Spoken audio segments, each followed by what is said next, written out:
Por el gorro. Ya. Bueno, vamos a continuar nuestro estudio a través del libro de Gálatas. En la última reunión estuvimos hablando a partir del capítulo 5, el versículo 1, ¿os acordáis que comenzaba con esa exhortación? Estad pues firmes en la libertad con que Cristo nos hizo libres y no estéis otra vez sujetos al yugo de esclavitud, ¿no? Es una exhortación muy importante a la libertad en Cristo, por supuesto, no al libertinaje, como veremos a través del capítulo, pero sí a la libertad en el Señor, para que podamos hacer las cosas que Dios quiere que hagamos, ¿no? Y las cosas que Dios quiere que hagamos están en su palabra, ¿no? Están en su palabra. Por eso cada cristiano debe de ir a la palabra de Dios, ¿no? Los movimientos más opresores en el campo de la religión han sido aquellos que se han aprovechado de la ignorancia de los hombres.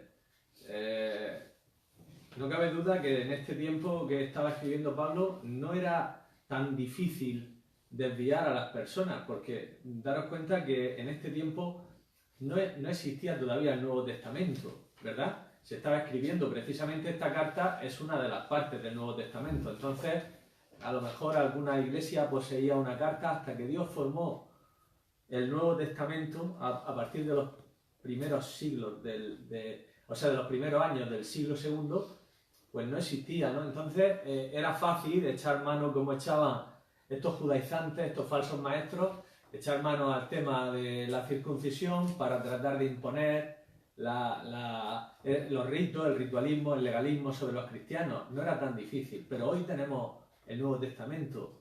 Hoy no tenemos excusas si nos dejamos mermar nuestra libertad por medio de enseñanzas que quieran imponernos los hombres, ¿no? Porque hoy tenemos todo el Nuevo Testamento y tenemos varias Biblias en nuestras casas, ¿no? Y tenemos lo que tenemos que hacer es leerlas, claro, no tenerla allí de adorno, porque en el momento que leamos la Biblia, nuestras vidas empezarán a experimentar en un proceso de avance, empezaremos a experimentar la libertad en Dios, empezaremos a experimentar nuestra dependencia de Dios, empezaremos a experimentar las ricas promesas de Dios para nuestra vida. No necesitamos ya mediadores, solo hay un mediador que es Jesucristo, ¿no? Entonces cualquier hombre que venga y se erija como mediador y diga, oye, yo soy el canal, como hoy hacen muchas personas que se plantan delante de multitudes dentro del cristianismo de nuestros días y hacen ver que ellos son el canal, ¿no? Que la bendición viene por sus manos, o que la bendición viene por sus palabras, o que la bendición viene por sus aparentes revelaciones y visiones y demás, ¿no?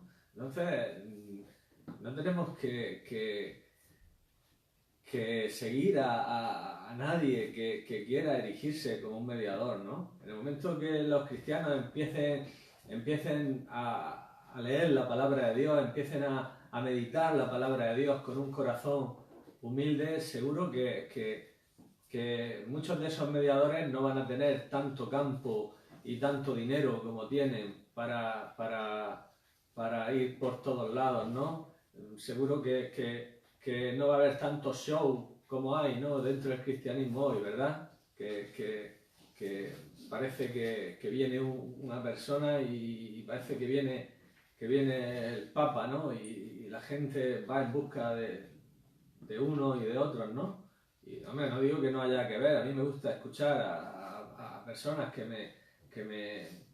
pero no idolatrar a las personas, no erigirlas como mediadores. La bendición y la unción está en nosotros, porque tenemos el Espíritu Santo.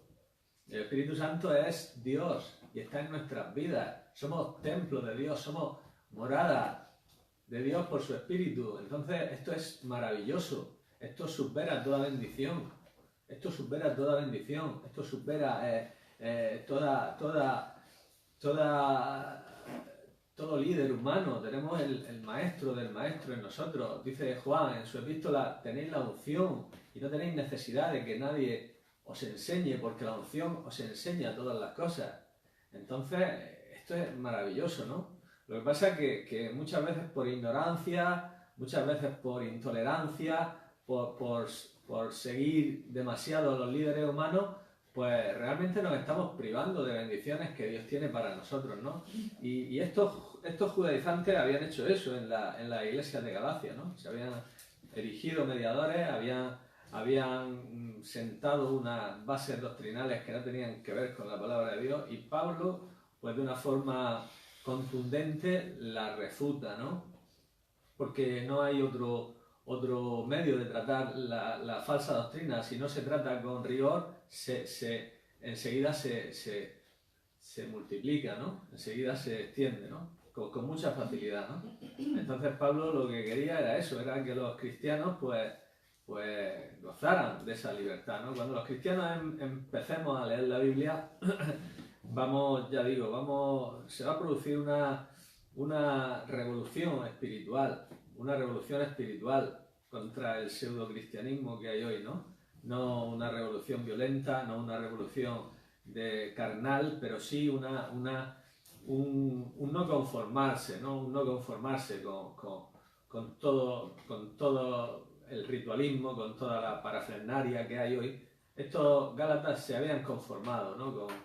Se habían quedado en cosas pobres, en ritos, circuncisión, días de fiesta, días de no sé qué, ciertas comidas, y se habían quedado en algo que no tenía ningún valor, era puro ritualismo, ¿no? Entonces Pablo quiere que nos gocemos en la libertad que tenemos en Cristo Jesús, ¿no?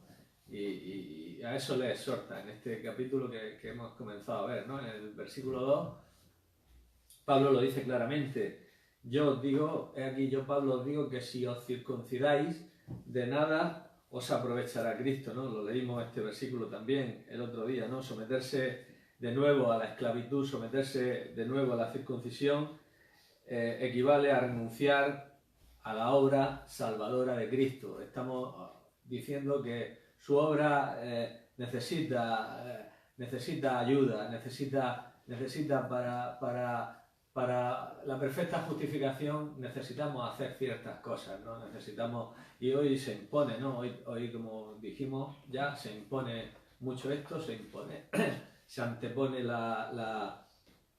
el credo denominacional a la enseñanza de la palabra de Dios, ¿no? Hay personas que, como digo, se conforman con que les marquen el camino de la denominación y allí lo siguen y no se preocupan de escudriñar la palabra, no se preocupan de estudiar la palabra, no se preocupan de investigar la palabra, no se preocupan de examinarlo todo, sino que conocen muy bien todo el credo denominacional, sea del pentecostalismo o del esto o del otro o de lo demás allá, ¿no? Y entonces pues luego la Biblia la leen poco, desgraciadamente, ¿no?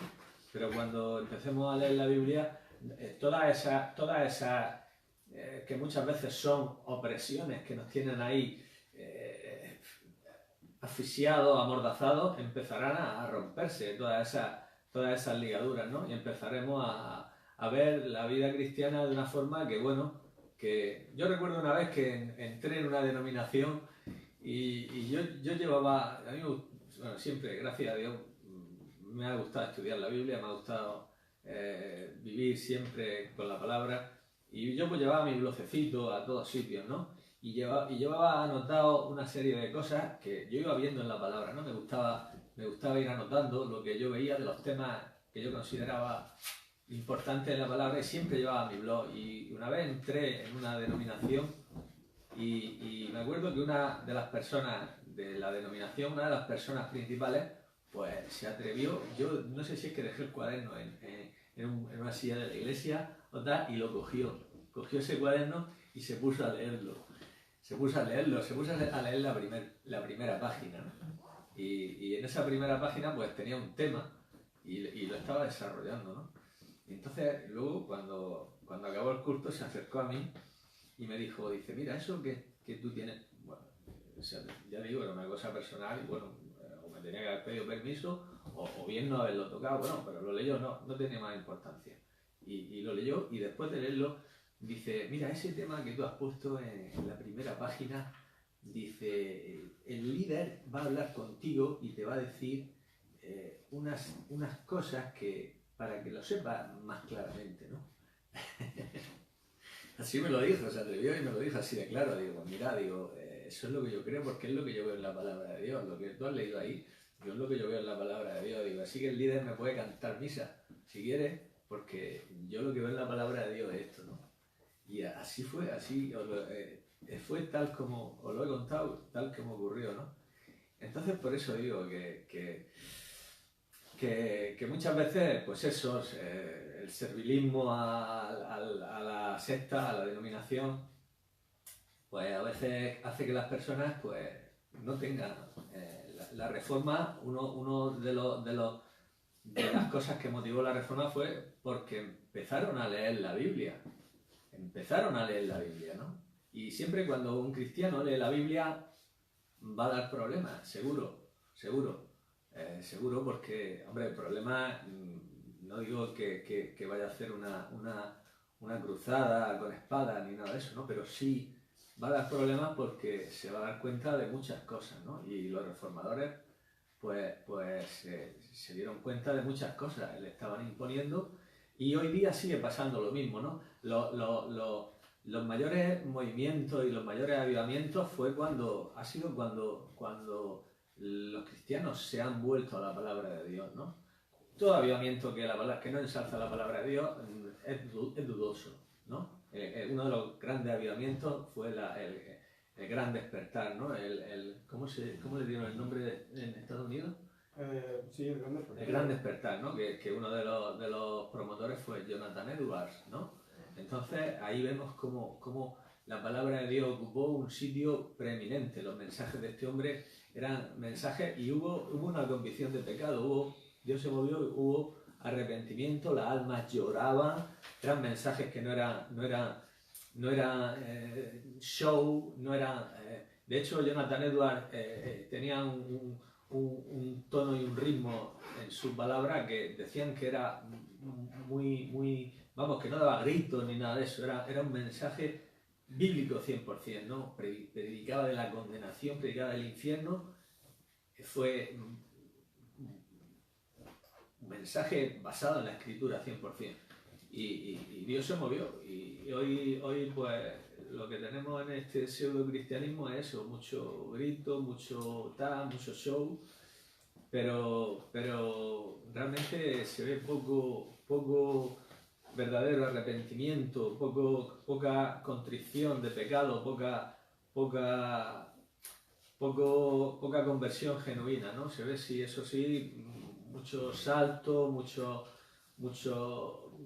show, muchos temblores, muchas caídas, mucho tal, pero eso a mí no me dice nada, ¿eh? Lo que realmente me dice es que un avivamiento es que las personas se vuelvan a Cristo arrepentidas y vengan a Cristo buscando salvación y buscando redención, no buscando éxtasis, no buscando temblores, no buscando caídas, no buscando sensaciones, sino que las personas se den cuenta de lo santo que es Dios y de lo inmundos que somos los seres humanos, ¿no?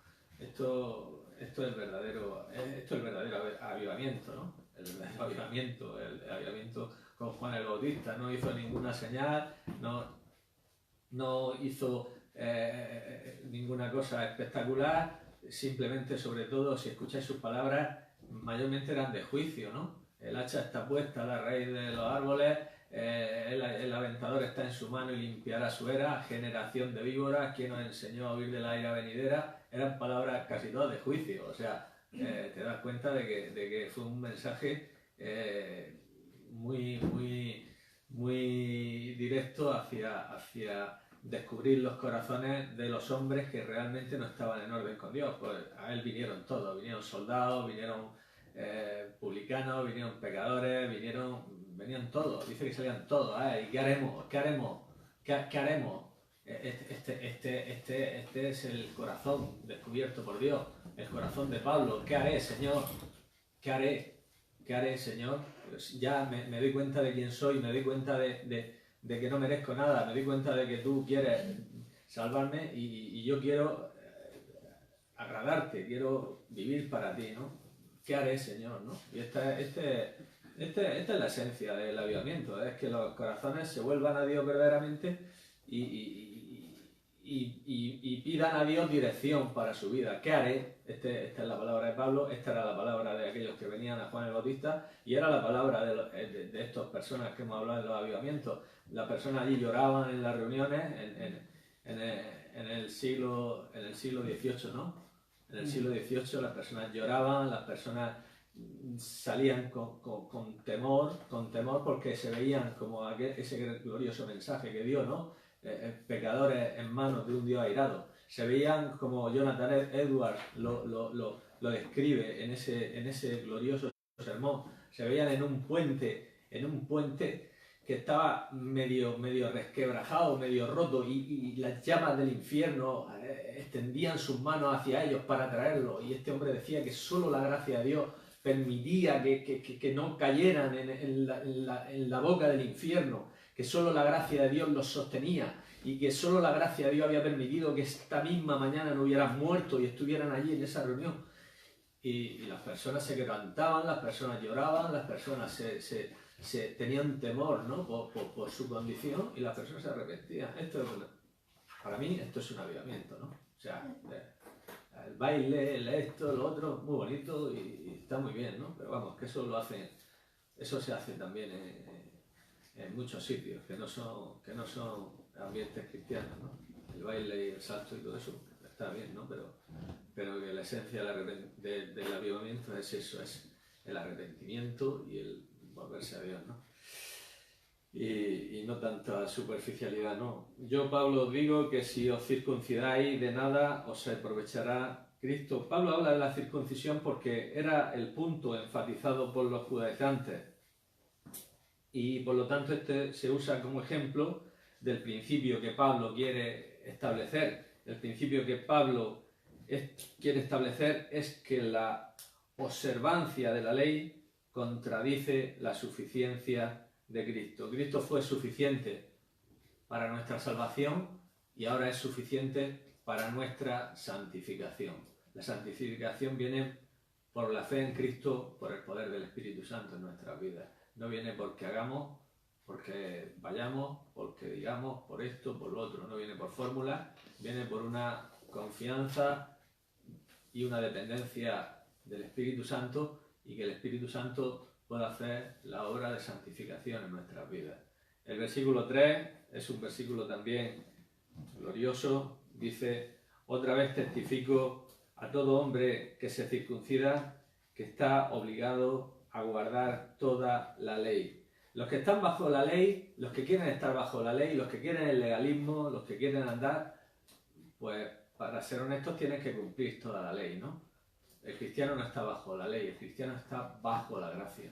Entonces, Santiago lo dice muy bien en su epístola. Santiago dice que cualquiera que guardare toda la ley, pero ofendiere en un punto, es culpable de todo. Entonces, lo que estas personas querían era someterse a ciertas cosas y no someterse a otras. Pero la ley es una unidad, no puede ser quebrantada, y el que quiere someterse a la ley, muy bien, te tienes que someter a toda la ley. Y, por supuesto, si no la cumples, eres culpable y caes de alguna forma bajo la maldición y bajo la condena de la ley, ¿no?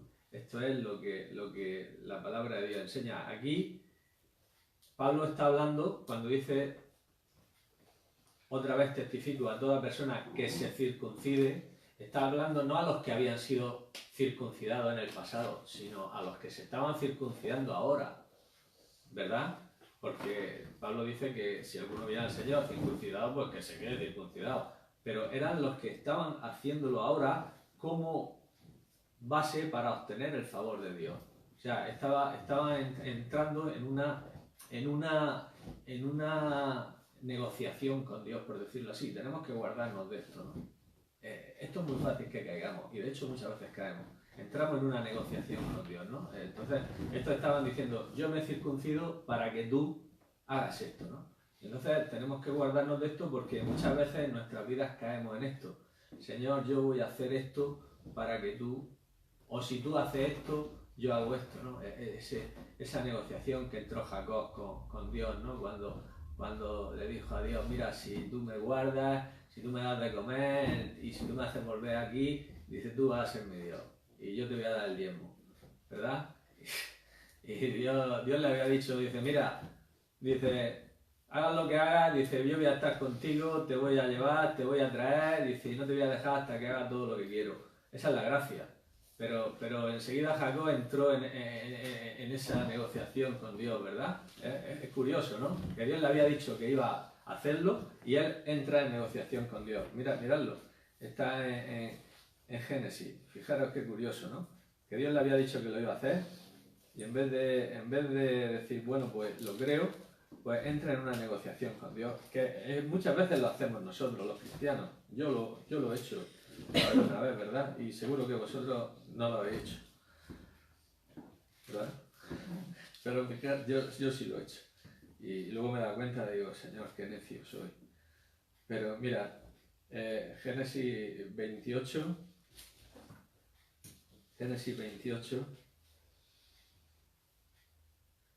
a partir del versículo 11, ¿no? Dice, llegó a un cierto lugar y durmió allí. Esto es Jacob, porque ya el sol se había puesto y tomó de las piedras de aquel paraje y puso a su cabecera y se acostó en aquel lugar. Y soñó, y he aquí una escalera que estaba apoyada en tierra y su extremo tocaba en el cielo. Y he aquí ángeles de Dios que subían y descendían por ella. Y he aquí Jehová estaba en lo alto de ella, el cual dijo, yo soy Jehová el Dios de Abraham tu padre, y el Dios de Isaac. La tierra en que estás acostado te la daré a ti y a tu descendencia. Será tu descendencia como el polvo de la tierra. Y te extenderás al occidente, al oriente, al norte y al sur. Todas las familias serán benditas en ti y en tu simiente. He aquí yo estoy contigo, te guardaré por donde quiera que fueres. Volveré a traerte a esta tierra, porque no te dejaré hasta que haya hecho lo que te he dicho. Bueno, esto es gracia. Esto es gracia. Esto es gracia porque este hombre aquí no tenía mérito ninguno. Acababa de engañar a su padre, acababa de engañar a su hermano, tenía que salir huyendo. Realmente él no tenía mérito ninguno aquí. Aquí era una persona carnal, una persona que tenía un concepto de las cosas espirituales inadecuado, pero Dios le dice, mira, yo soy el Dios de tu padre, yo te voy a dar esta tierra, yo te voy a bendecir, yo te voy a hacer esto, yo te voy a estar contigo. Bueno, él tenía que haber dicho, gracias Señor, no lo merezco, pero muchas gracias, ¿no? Pero sin embargo, fijaros, a partir de ese versículo lo que hace. Dice, despertó, versículo 16, despertó Jacob de su sueño y dijo, ciertamente Jehová está en este lugar y yo no lo sabía. Y tuvo miedo y dijo, cuán terrible es este lugar. No es otra cosa que casa de Dios y puerta del cielo.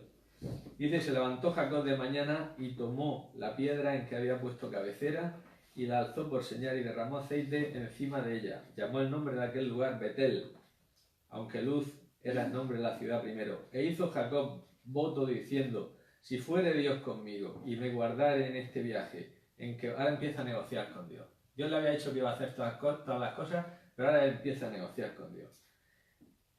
Dice, en este viaje en que yo voy, y me diere pan para comer, vestido para vestir, y si volviere en paz a casa de mi padre, Jehová será mi Dios. Y esta piedra que he puesto por señal será casa de Dios, de todo lo que me diere el diezmo apartaré para ti. O sea, Dios le había dicho que lo iba a hacer, pero ahora él empieza a negociar. Empieza a negociar. Si tú hicieres esto, yo haré esto. Si, entonces, esto ya es entrar en un sistema legal.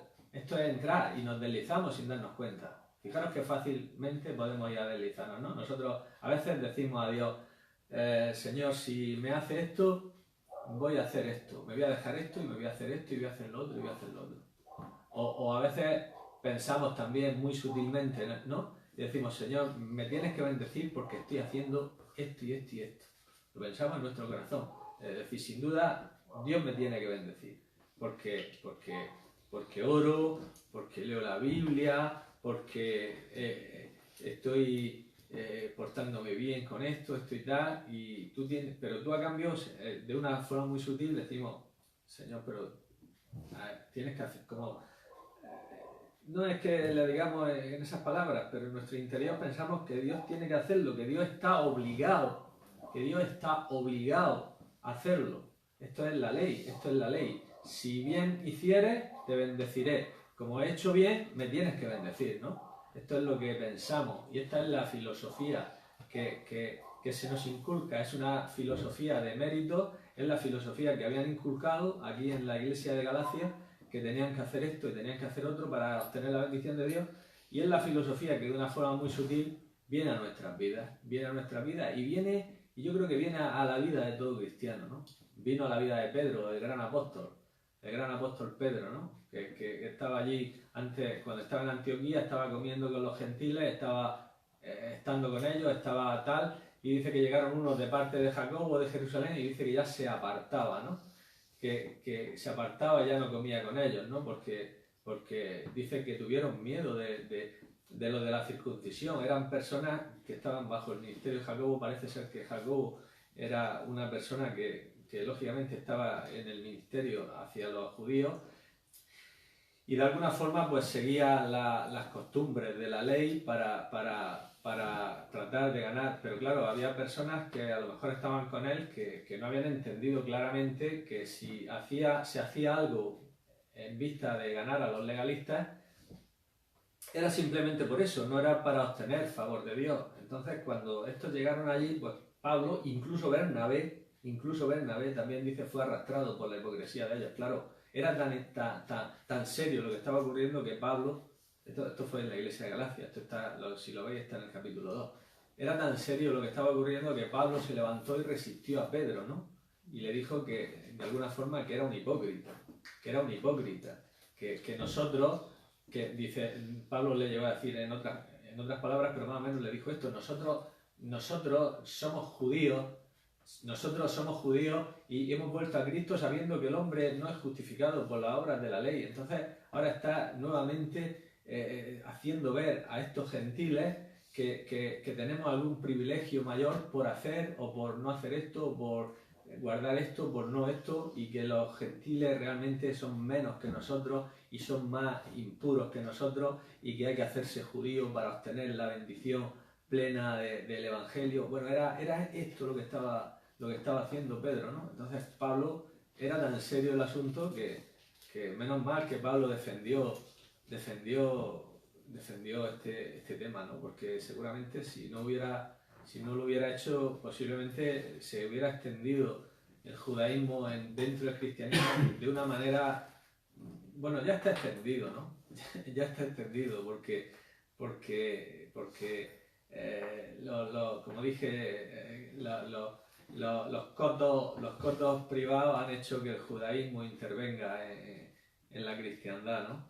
Pero se hubiera extendido todavía quizás más. Pero gracias a Dios que tenemos estas palabras liberadoras de Pablo, que le dijo, ¿no? que en Cristo Jesús ni la circuncisión vale, ni la incircuncisión, sino la fe, ¿no? Una nueva creación en Cristo, y que todos somos iguales. Ya no hay judío ni griego, no hay varón, no hay mujer, no hay siervo, no hay libre, sino que todos estamos revestidos de Cristo, ¿no? Y gracias a Dios por esas palabras, ¿no? Porque tenemos un consuelo, ¿no? Sabiendo que no tenemos que pasar por ritualismos, que no se nos tienen que imponer yugos, que no estamos bajo ordenanzas legales, y que tenemos una libertad gloriosa en Cristo, una libertad maravillosa para poder amarnos, para poder bendecirnos, para poder adorar a Dios con libertad, y para poder andar en los caminos de Dios, ¿no? Esto es lo que es inapreciable, pero a veces caemos en el trato, en el querer hacer un trato con Dios, ¿no? Como hizo este hombre: yo te hago voto, y si tú estás conmigo... Dios le había dicho que iba a estar con él, simplemente tenía que haber dicho: recibo esto y te doy la gracia. pero dice, mira, yo voy a hacer un voto si tú estás conmigo. Igual que Jefté. Jefté, Dios lo coge y le dice, te voy a dar la victoria sobre eran los... ¿Quién eran? Pues no sé. Los amonitas, eran los amonitas. Te voy a dar la victoria sobre los amonitas. Y Dios se lo había dicho que le iba a dar la victoria. Y dice, y luego le dice a Jefté, dice, mira, si me das la victoria sobre los amonitas, dice, el primero que salga de mi casa, cuando vuelva y salga a recibirme, te lo voy a ofrecer en holocausto. Y salió su hija a recibirlo. ¿Qué necesidad había? Dios le había dicho que le iba a dar la victoria sobre los amonitas. Dios nos ha dicho que nos ha bendecido con toda bendición espiritual en los lugares celestiales en Cristo. Creámoslo. Si este hombre hubiera creído, no hubiera tenido que ofrecer en holocausto a su hija. Pero entramos nos cuesta mucho. Los hombres dependemos de nuestras obras para lo religioso y esto nos cuesta que nos metamos en problemas. Jacob se metió en problemas porque pensó que podía hacer tratos con Dios y que podía... Y Jefté se metió en problemas porque quiso hacer un trato con Dios. Dios te ha dicho que te va a dar la victoria. No lo mereces, Jefté, no lo mereces. No mereces. Tu madre era una mujer ramera, eres un hijo ilegítimo, por decirlo así, un bastardo, pero Dios se ha complacido en darte la victoria. Dios te va a dar la victoria sobre los amonitas. Dale gracias a Dios y ya está, sal y Dios te lo va a dar. Punto, no hay más. Y nos complicamos la vida, ¿no? Porque entramos en un quid pro quo con Dios, ¿no? Te doy si me das, me tienes que dar porque yo te doy esto. Y entonces eso es legalismo, ¿no? Eso es que si queremos entrar en el sistema legal tenemos que cumplir toda la ley. O sea, no vale con que cumplamos esto. Ahora, si entramos en un sistema legal tenemos que cumplirlas todas. No podemos, por eso lo dice claramente en ese versículo 3. Otra vez testifico a todo hombre que se circuncida, que está obligado a guardar toda la ley. Ahora, el versículo 4 también es muy importante. El versículo 4, y nos vamos a quedar aquí, dice, de Cristo os desligasteis los que por la ley os justificáis, de la gracia habéis caído. Este versículo es importantísimo, ¿no? ¿Un creyente puede caer de la gracia? Sí. Sí, aquí lo dice. Está hablándole a creyentes, le está hablando a hermanos. Una y otra vez repite la palabra hermano en la epístola y en el primer versículo del capítulo siguiente, del 6, habla de hermanos. O sea, habla de personas en Cristo. ¿Puede caer de la gracia? Sí. Un cristiano puede caer de la gracia. No precisamente por pecar en un sentido de cometer una inmoralidad o como... No. Aquí estaban cayendo de la gracia porque estaban siendo influidos por falsos maestros para que volvieran nuevamente a un sistema meritorio delante de Dios para poder obtener el favor de Dios. Esto es caer de la gracia. Y lo vamos a ver que está claramente en la Escritura. Algunas personas usan este versículo para decir que un cristiano puede perderse. No, un cristiano no puede perderse. Un cristiano puede caer de la gracia.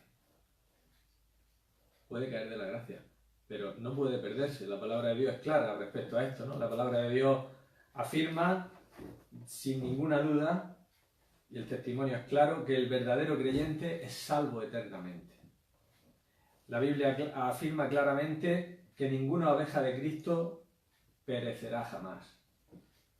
La Biblia afirma que la salvación depende enteramente de la obra terminada del Señor y no de los débiles esfuerzos del hombre. La palabra de Dios dice claramente que el que en él creyere no es condenado.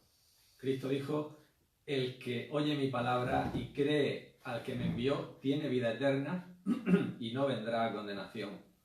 Cristo dijo, mis ovejas oyen mi voz, yo las conozco y me siguen, y yo les doy vida eterna y no perecerán jamás, ni nadie las arrebatará de mi mano.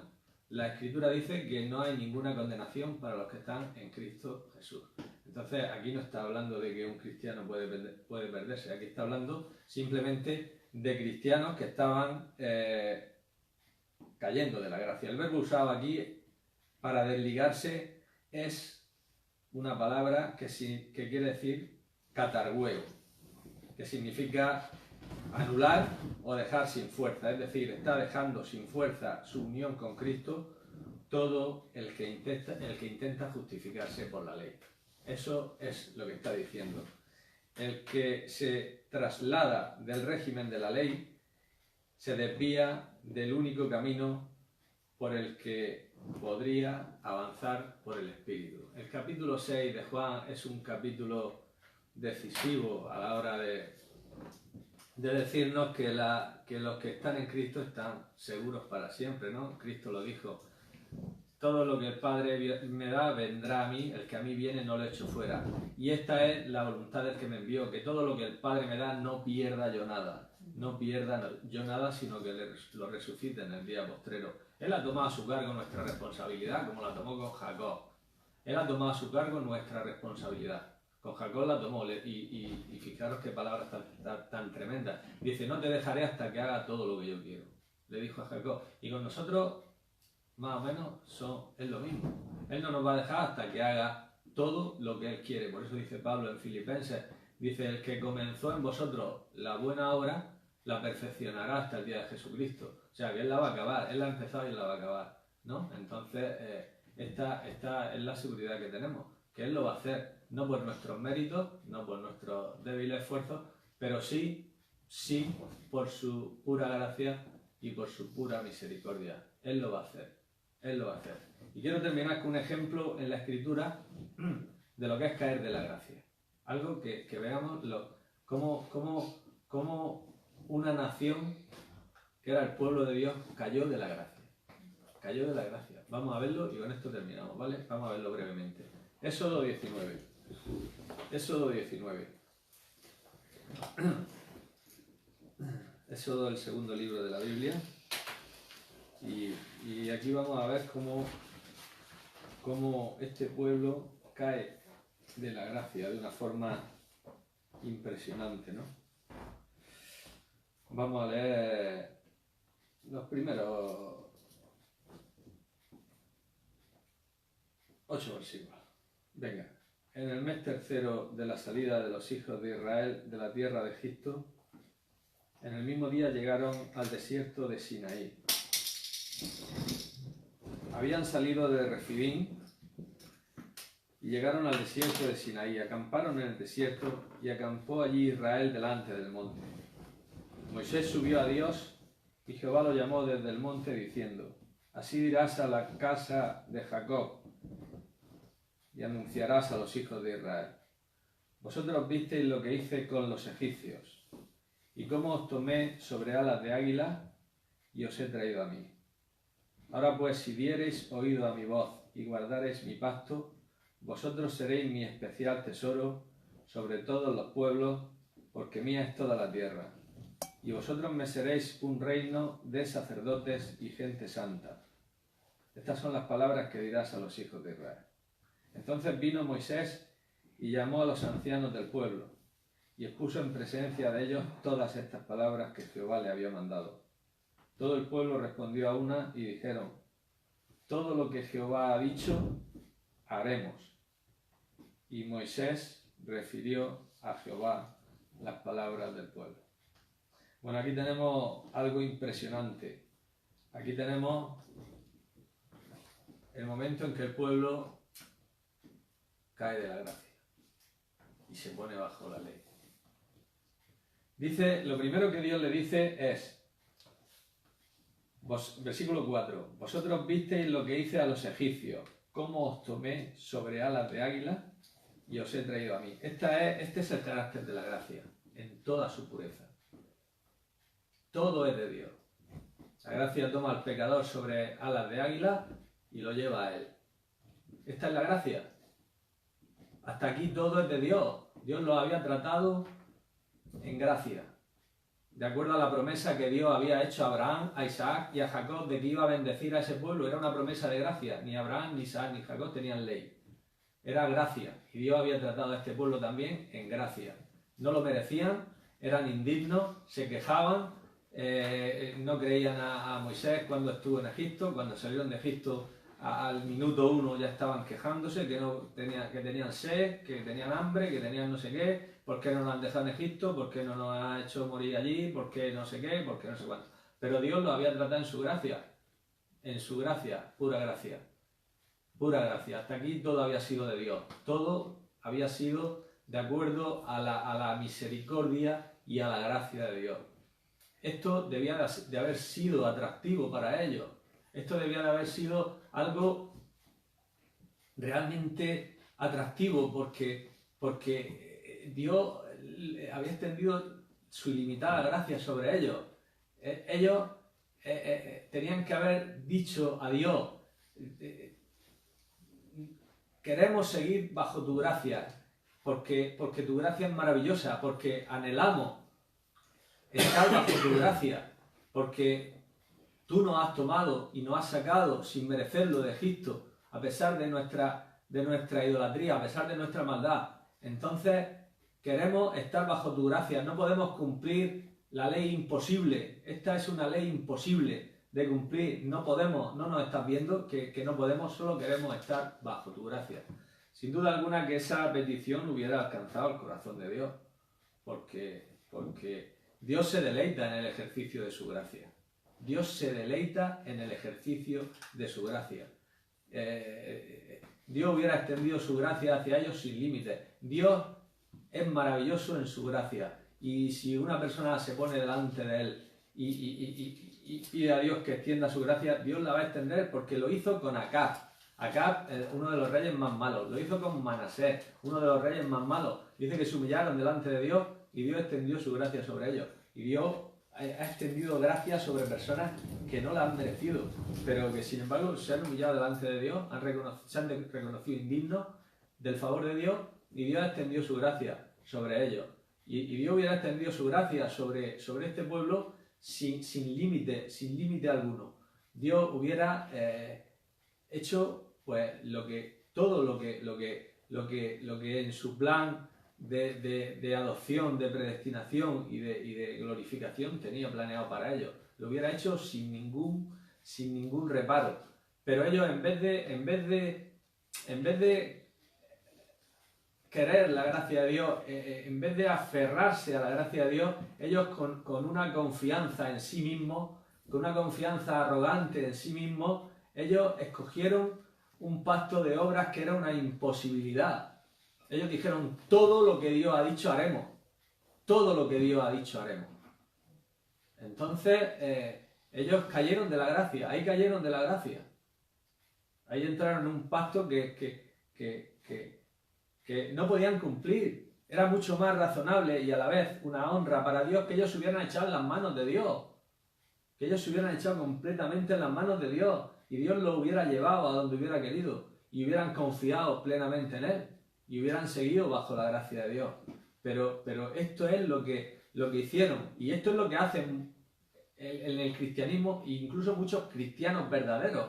Esto es lo que hacen, con una confianza arrogante en sí mismos, escogen andar en el camino de decirle a Dios, no, yo soy obediente porque soy obediente y mi obediencia es perfecta y tú tienes que bendecirme, ¿no? Y esto es lo que muchos cristianos hacen hoy y caen de la gracia, dejan de disfrutar de las bendiciones de la gracia, ¿no? Dejan de disfrutar de las bendiciones de la gracia porque escogen para ellos mismos un camino que es una imposibilidad de cumplir. Nuestra obediencia siempre es imperfecta. Nuestra obediencia es egoísta.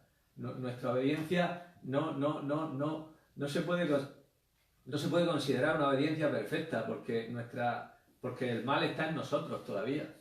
Entonces el mal satura todo. El mal en nuestra vida puede impregnar nuestros actos lo hacemos algunas veces como los fariseos para ser vistos, puede impregnar nuestras oraciones, oramos para nuestro beneficio, nuestro egoísmo, oramos para conseguir cosas para nosotros, dame, a mí, mí, dame esto, bendíceme, sosténme, ayúdame, y estamos muy centrados en nosotros porque está ahí todavía el mal, está todavía. Entonces tenemos que depender constantemente de su gracia, ¿no?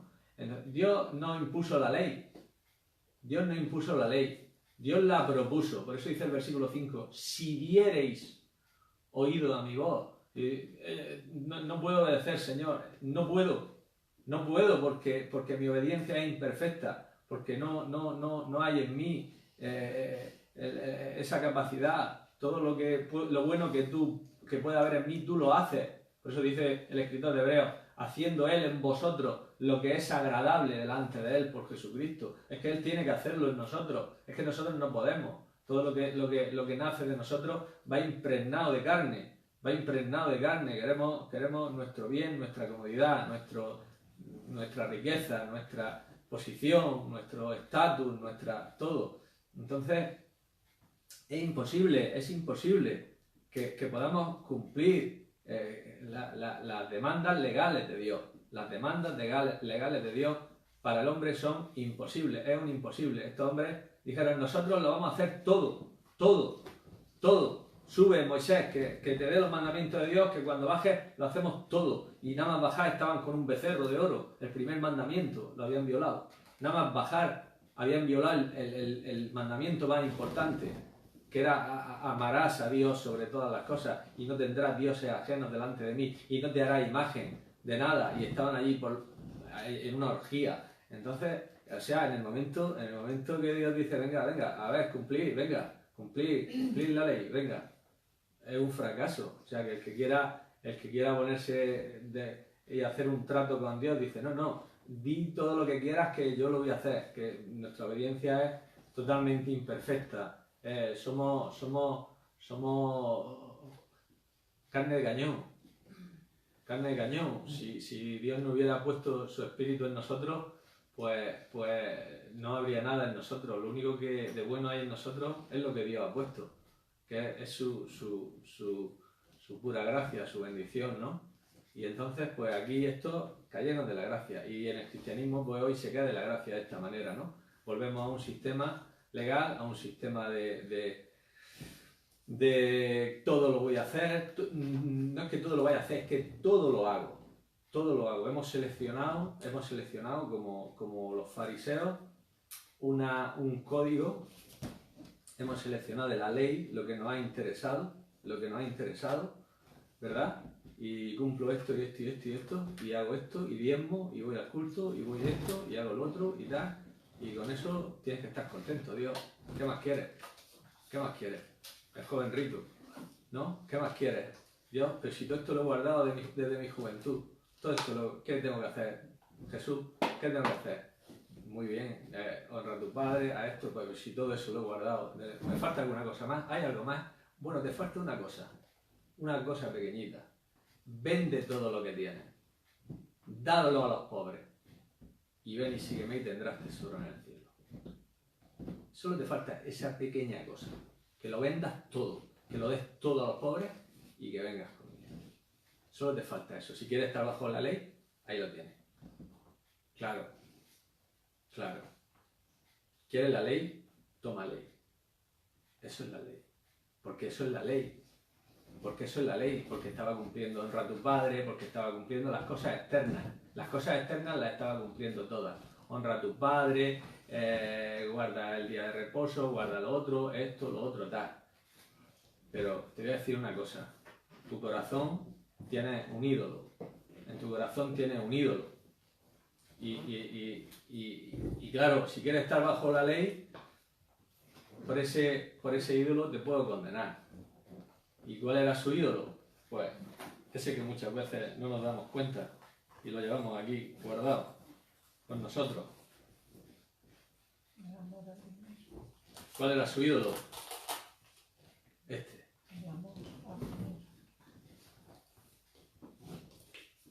era su ídolo. lo había puesto por delante de Dios. Lo que buscaba era amontonar riquezas, tener riquezas, y se había olvidado de amar a Dios, de honrar a Dios, y muchas veces nosotros hacemos esta selección, ¿no? Hacemos la selección de decir, bueno, voy a cumplir esto, cumplo con esto, con esto, con esto, con esto, y ya parece que tal, ¿no? Y lo que hacemos es caer de la gracia, ¿no? Caer de la gracia. La gracia es magnífica, la gracia es soberana, la gracia nos sostiene, la gracia nos guarda, la gracia nos lleva al lugar seguro, la gracia nos limpia constantemente, y este es el sitio donde Pablo quería que estuvieran los Gálatas, y donde Pablo quiere que estemos nosotros, y donde Dios quiere que estemos nosotros, en la libertad de la gracia, ¿no? Y que podamos anhelar, ¿no? Y cuando entendemos lo que es la gracia, Dios tiene que abrir nuestro corazón, porque esto va a llevarnos a ser agradecidos a Dios, va a llevarnos a vivir vidas, pero no motivadas por la ley, sino por amor a Dios, porque sabemos que Él nos ha dado tanto sin merecerlo, ¿no? Como dice Pablo a los Corintios, ¿no? Dice que Él, por amor a nosotros, se hizo pobre, siendo rico, para que nosotros con su pobreza fuésemos enriquecidos, ¿no?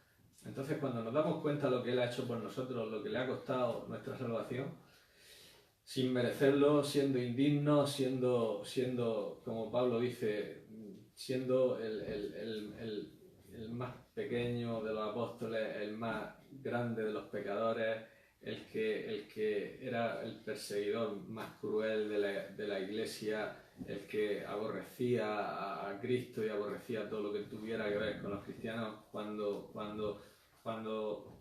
esta persona es el ejemplo de la gracia, dice, para que Jesucristo mostrase en mí el primero, para toda su clemencia, para ejemplo de los que habían de creer en Él, para vida eterna. O sea, Él, el primero, el más malo, el peor, el criminal, asesino, y Dios le dice, Saulo, ¿por qué me persigues? Dios podía haberlo fulminado allí, el mismo rayo de luz que le cayó lo podía haber fulminado y haberlo dejado seco.